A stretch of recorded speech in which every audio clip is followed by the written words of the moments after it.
आज करूँगी, कल करूँगी, कल करूँगी, परसों करूँगी। ऐसे करते करते महीना गया, हफ्ता गया, अब साल भी ख़त्म होने को है। तो देखते देखते आप लोगों का एग्ज़ाम भी आ गया। अब डर लग रहा है एग्ज़ाम में हम क्या करेंगे, कैसे करेंगे, पढ़ाई कैसे ख़त्म होगा, सिलेबस कैसे ख़त्म होगा। अगर सिलेबस ख़त्म नहीं हुआ तो डैडी मम्मी या फिर पापा मामा से डांट भी पड़ सकता है। तो अब हम क्या करेंगे। इस सोशल मीडिया के टाइम पर ये सोशल मीडिया को स्क्रॉल करते करते, जैसे कि इंस्टाग्राम, फेसबुक, ये सब को स्क्रॉल करते करते टाइम गया। आँखों में बहुत सारे सपने हैं, जैसे कि मुझको ये पढ़ना है, इसको मुझे कंप्लीट करना है, लेकिन फिर भी ये ख़त्म नहीं हुआ। साल के मतलब एग्ज़ाम बहुत करीब आ चुका है। अब हम एग्ज़ाम कैसे दें, मन ही मन बहुत सारे घबराहट है। ये घबराहट जैसे कि आप लोगों का दिमाग को हिला कर रख देता है। डरने की कोई बात नहीं, मैं शेयर करने वाली हूँ आप लोगों के साथ 6 टिप्स जो कि आपको पढ़ाई या फिर अपने एग्ज़ाम में हेल्प करने वाला है। तो दोस्तों, पहले नंबर पर आता है सेट क्लियर गोल्स। इसका मतलब क्या होता है कि आप अपने माइंड में अपनी जो गोल है उसको सेट कर लीजिए। जैसे कि आपको एग्ज़ाम में कितने सिलेबस पढ़ना है, कितने चैप्टर कंप्लीट करना है, कौन सी पढ़ाई करना है।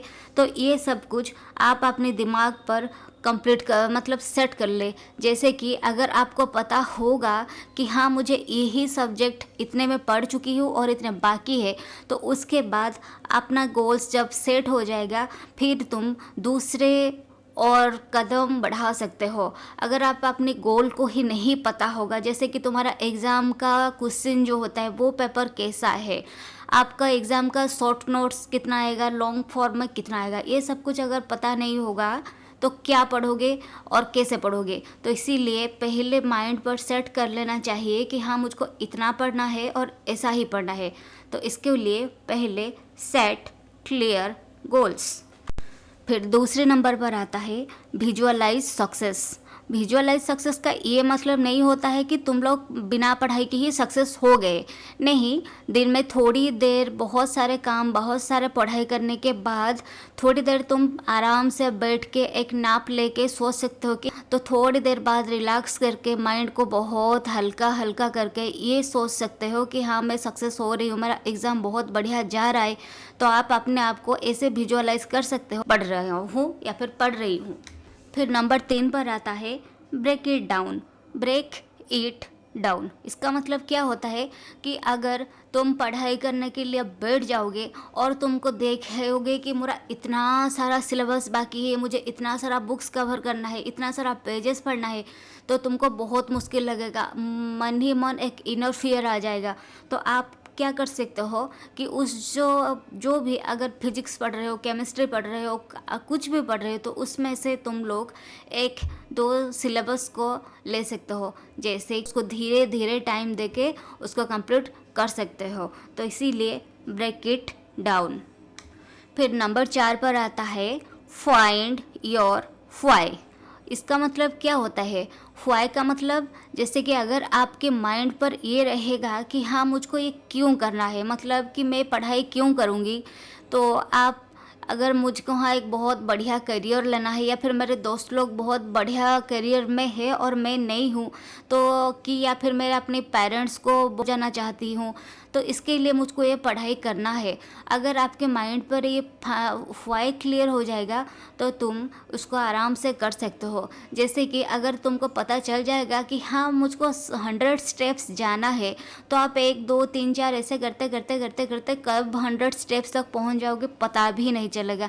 लेकिन अगर आपको पता ही नहीं होगा कि आपको कितना स्टेप्स जाना है, तो आप जाओगे कहाँ और रुकोगे कहाँ। तो इसीलिए आप जो व्हाई का क्वेश्चन मार्क होता है वो आपके माइंड पर क्लियर होना चाहिए। सेल्फ रिवार्ड योर सेल्फ का मतलब, जब आप एक वीक के लिए पढ़ाई कर लिए, आप अपनी जब सिलेबस चूज किए थे उसको कंप्लीट कर लिया, उसके बाद क्या होता है, अपने आप को रिवार्ड देना, अपने आप अपने हाथों से अपने फिर थपथपाना कि हाँ, मैंने ये कर लिया।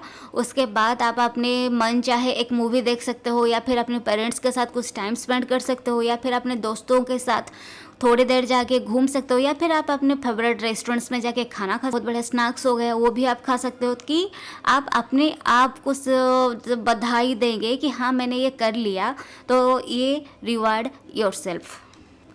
सबसे लास्ट में आता है स्टे हेल्दी। सब कुछ ठीक है, लेकिन अगर फिट और फाइन आप नहीं रहेंगे तो पढ़ाई तो होगा ही नहीं। तो इसके लिए आपको हेल्दी तो रहना ही पड़ेगा। अगर आप हेल्दी रहना चाहते हो तो आपको हेल्दी खाना भी खाना पड़ेगा, प्रॉपर टाइम पर सोना भी पड़ेगा और प्रॉपर टाइम पर उठना भी पड़ेगा। तो इसके लिए आपको स्टे हेल्दी। कभी रात को 10 बजे सो गए, कभी रात को 3 बजे सो गए, और या फिर मोबाइल को स्क्रॉल करते करते करते करते कब रात का 3 बज चुका है ये पता भी नहीं चला। ऐसे करने से नहीं होता है। और फिर उसके बाद आता है कि हेल्दी रहने के लिए प्रॉपर डाइट भी तो चाहिए, तो प्रॉपर नींद भी आप लेंगे, और उसके बाद न्यूट्रिशियस फूड, जैसे कि आप सलाड हो, मतलब कि 5 मिनट के लिए भी हो, थोड़ी देर मेडिटेट करिए और अपने आप को काम रखिए, शांत रखिए, एक गहरी सांस लेके ओम या फिर ऐसे कुछ चैंट कीजिए। देखना आप अपने माइंड को कितने आसान से, कितने बढ़िया से उसको कंट्रोल कर सकते हैं। ये सब जब आप कर लेंगे ना, तो अपने आप ये जो तुम्हारा एग्ज़ाम जो पढ़ना है ये कितने बढ़िया से चले जाएगा, पता भी नहीं चलेगा। तो थैंक यू।